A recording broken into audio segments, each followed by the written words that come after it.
Long ago, in a beautiful kingdom covered with snow, there lived a kind and gentle queen. One quiet winter day, she sat by her window sewing. The window frame was black, the snow outside was white, and suddenly a red bird flew past. The queen pricked her finger with the needle. A drop of red blood fell onto the white snow. She looked at it and softly whispered, "I wish for a child as white as snow, as red as blood, and as black as this window frame." Her wish came true. She had a beautiful baby girl. They named her Snow White. But happiness did not last long. Soon after, the queen became very ill, and she died. The king was heartbroken.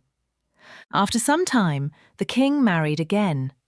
The new queen was very beautiful. But she was also proud and jealous. She owned a magic mirror. Every day, she stood before it and asked, "Mirror, mirror on the wall, who is the fairest of them all?" And the mirror replied, "You, my queen, are the fairest of them all." The queen smiled. Meanwhile, Snow White grew older. She became more and more beautiful, gentle, kind, and bright. One day, everything changed. The queen asked again, "Mirror, mirror on the wall, who is the fairest of them all?" The mirror answered, "Queen, you are fair, it is true, but Snow White is fairer than you." The queen's heart burned with jealousy. She clenched her fists. She could not bear it. The queen called a huntress and ordered, "Take Snow White into the deep forest. Kill her, and bring me proof." The huntress led Snow White away.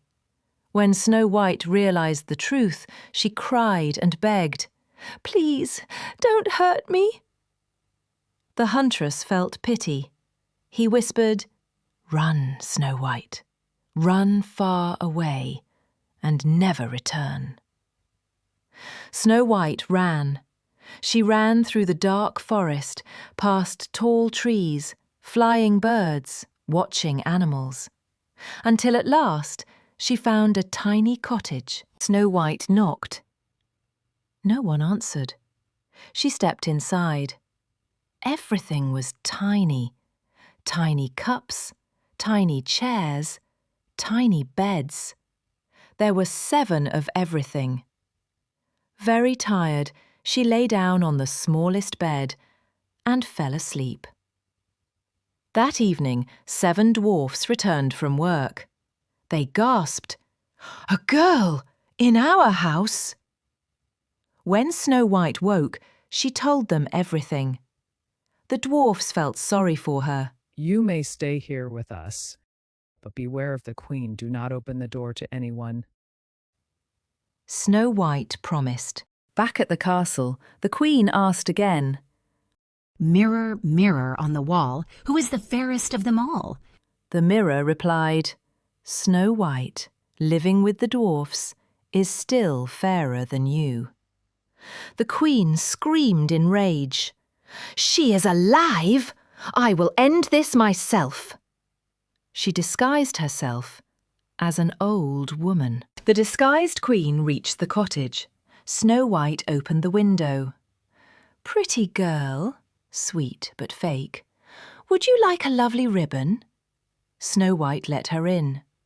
The ribbon was pulled tighter and tighter. Snow White collapsed. Just in time, the dwarfs returned. They cut the ribbon. Snow White breathed again. "Never open the door again," they warned. The queen returned once more, this time with a poisoned comb. "This will make you beautiful," she said. The comb touched Snow White's hair. Snow White fell instantly. The dwarfs rushed back, removed the comb, and she woke again. The Queen's final trick. She went to the cottage with a red apple, half poisoned, half safe. She asked Snow White to open the door, and she will give her an apple. Snow White was afraid to open the door. Then the Queen told her, "I will eat first," she said. Snow White believed her and opened the door. As she said, she ate the safe half of the apple and gave the poisoned half to Snow White.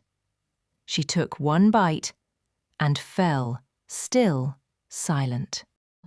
This time, nothing the dwarfs did could wake her. The dwarfs cried for days. Snow White looked like she was sleeping, still so beautiful. They could not bury her. So they built a glass coffin and placed it on a hill. Animals of the forest visited her every day. The dwarfs kept watch and guarded her with love. A prince who was traveling through the forest saw the glass coffin. He saw Snow White inside and was stunned by her beauty. He said to the dwarfs, "I cannot leave her. Please allow me to take the coffin to my palace. I will always honor her." The dwarfs agreed. As the prince's servants carried the coffin, they stumbled. The coffin shook. A piece of the poisoned apple came out of Snow White's throat. She suddenly opened her eyes. The prince gasped, "You're alive." The dwarfs danced with joy. Snow White smiled and thanked them all. The prince took Snow White to his kingdom. They were married in a grand celebration. Everyone in the land rejoiced. As for the queen, when she asked her mirror again, "Mirror, mirror on the wall, who is the fairest of them all?" the mirror replied, "Snow White, now a queen herself, is the fairest of them all." The evil queen was filled with rage and disappeared forever. Snow White lived happily in peace, always remembering the 7 dwarfs and the kindness of the forest.